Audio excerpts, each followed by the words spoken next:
Hello बच्चों, चलिए प्रश्न को पढ़ते हैं और समझते हैं। सिद्ध कीजिए कि हमें एक सारणिक दिया गया है जिसकी पहली पंक्ति है ए का वर्ग बी का वर्ग प्लस सी का वर्ग बी सी है। दूसरी पंक्ति है बी का वर्ग सी का वर्ग प्लस ए का वर्ग सी है। और तीसरी पंक्ति के अवयव है सी का वर्ग ए का वर्ग प्लस बी का वर्ग ए बी।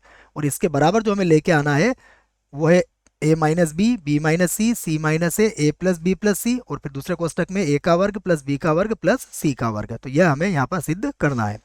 प्रश्न को हल करने से पहले प्रश्न के लिए हम मुख्य अवधारणा लिख लेते हैं। तो प्रश्न की अवधारणा मुख्य अवधारणा से हमारा तात्पर्य है कि हम प्रश्न को किस प्रकार से हल करेंगे। तो मुख्य अवधारणा में हम सारणिक के गुणधर्म लिखेंगे जिसका प्रयोग इस प्रश्न में किया जाएगा। तो मैं इसी बात को लिख देता हूं, सारणिक के गुणधर्म। तो सारणिक के गुणधर्मों का प्रयोग हम यहाँ पर करेंगे, जिसमें देखो पहला गुणधर्म होगा कि देखो हमें यहाँ पर माइनस लेके आना है। यदि माइनस लेके आना है तो हम यहाँ पर C1 की जगह पर C2 लिख देंगे और C2 के स्थान पर C1 लिख देंगे, जिससे कि माइनस का चिन्ह आ जाएगा। उसके बाद हमें ए का वर्ग प्लस बी का वर्ग प्लस सी का वर्ग चाहिए। तो हम C1 की जगह पर लिख देंगे C1 प्लस C2, जिससे हमें ए का वर्ग प्लस बी का वर्ग प्लस सी का वर्ग प्राप्त हो जाएगा। उसके बाद जब आगे हल करेंगे तो यहाँ पर हम R1 की जगह पर R1 माइनस R2 और R2 के स्थान पर R2 माइनस R3 का प्रयोग करेंगे, जिससे कि हमें सारणिक में 2 जीरो की प्राप्ति भी हो जाएगी। और उसके बाद हम क्या करेंगे, उसका प्रसरण करके उसे हल कर लेंगे। तो यह हमारा तरीका होगा इस सारणिक को हल करने का। अब हम प्रश्न का बायां पक्ष लेते हैं और इसे हल करते हैं। तो बायां पक्ष जो है हम उसे लिख देते हैं। यह है ए का वर्ग, उसके बाद बी का वर्ग प्लस सी का वर्ग, उसके बाद लिखा है बी सी, फिर बी का वर्ग सी का वर्ग प्लस ए का वर्ग, उसके बाद है सी ए, उसके बाद है सी का वर्ग ए का वर्ग प्लस बी का वर्ग, उसके बाद है ए बी। और जैसा मैंने आपसे कहा, सबसे पहले हम यहाँ पर क्या करेंगे, C1 और C2 को परस्पर बदल देंगे। तो C1 की जगह पर हम क्या लिखेंगे, C2, और C2 के स्थान पर लिखेंगे C1। उससे क्या होगा, सारणिक का चिन्ह बदल जाएगा, अर्थात सारणिक अब हमारी क्या हो जाएगी, ऋणात्मक हो जाएगी। तो हम इसी बात को यहाँ पर लिख लेते हैं। तो ये होगा बराबर और माइनस, अब आ जाएगा ए का वर्ग प्लस बी का वर्ग, उसके बाद नहीं बच्चों, ये थोड़ा गलत लिख दिया हमने, इसको फिर से ठीक कर लेते हैं, इसको दोबारा लिख लेते हैं। देखो क्या था, मैं इसको एक बार देख लेता हूँ। बी का वर्ग प्लस सी का वर्ग, तो बी का वर्ग प्लस सी का वर्ग, उसके बाद सी का वर्ग प्लस ए का वर्ग, और उसके बाद ए का वर्ग प्लस बी का वर्ग है। यह है, यहाँ पर है ए का वर्ग, फिर बी का वर्ग, और यहाँ पर है सी का वर्ग। और देखो तीसरे स्तंभ में क्या है, B C C A B, B C C A B. और ऐसा करने से मैंने माइनस आगे लगा दिया है, देख लीजिए सारणिक का चिन्ह यहाँ बदल गया है। अब हम यहाँ पर क्या करेंगे, हमें ए का वर्ग प्लस बी का वर्ग प्लस सी का वर्ग लाना है। तो यहाँ पर हम लिखेंगे C1 की जगह पर C1 प्लस C2। तो उससे हमें देखो इस तरह की कोई संख्या मिल जाएगी।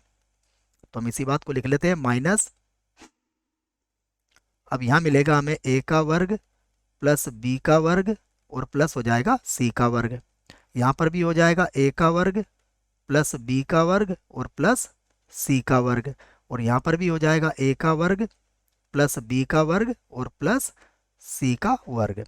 उसके बाद जो बचा है उसे लिख लेते हैं। यहाँ पर ए का वर्ग है, यहाँ पर बी का वर्ग है, और यहाँ पर सी का वर्ग। केवल C1 के अवयव बदलेंगे।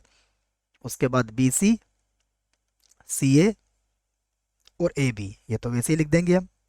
अब हम C1 से ए का वर्ग प्लस बी का वर्ग प्लस सी का वर्ग बाहर ले सकते हैं। तो इसी बात को हम लिखेंगे, C1 से ए का वर्ग प्लस बी का वर्ग प्लस सी का वर्ग बाहर लेने पर।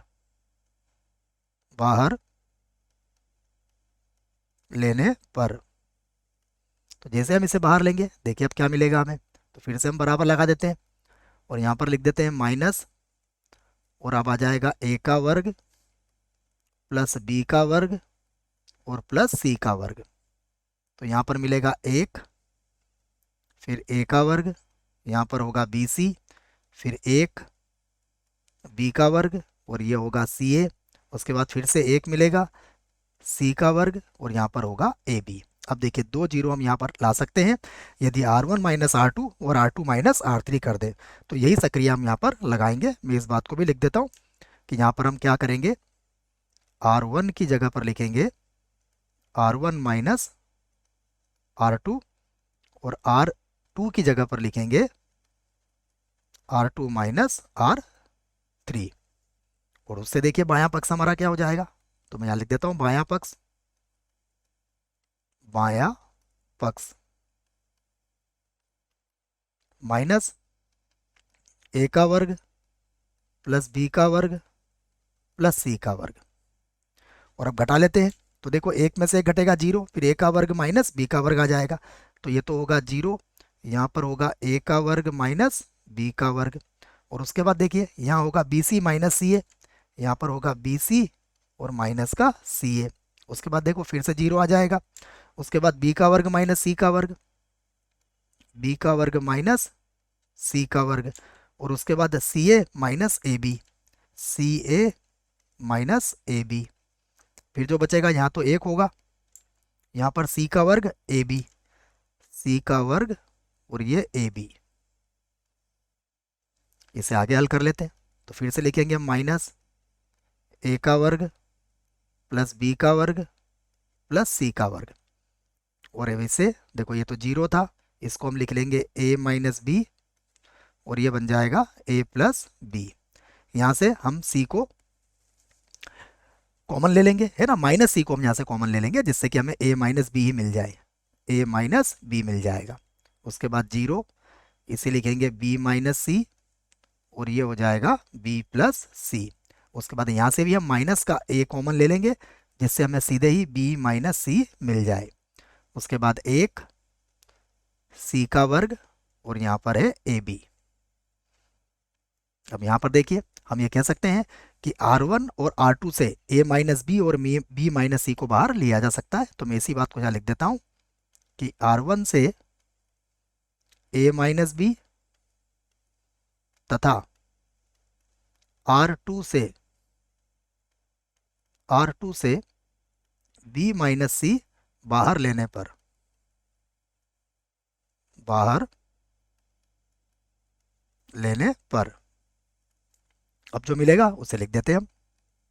तो ये होगा फिर से बराबर माइनस ए का वर्ग प्लस बी का वर्ग और प्लस सी का वर्ग।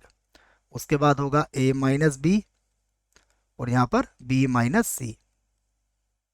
जो बचेगा वो देखिए ये होगा 0, यहाँ पर होगा a प्लस बी, यहाँ पर माइनस का c, यहाँ पर 0, यहाँ पर होगा b प्लस सी और यहाँ पर माइनस a।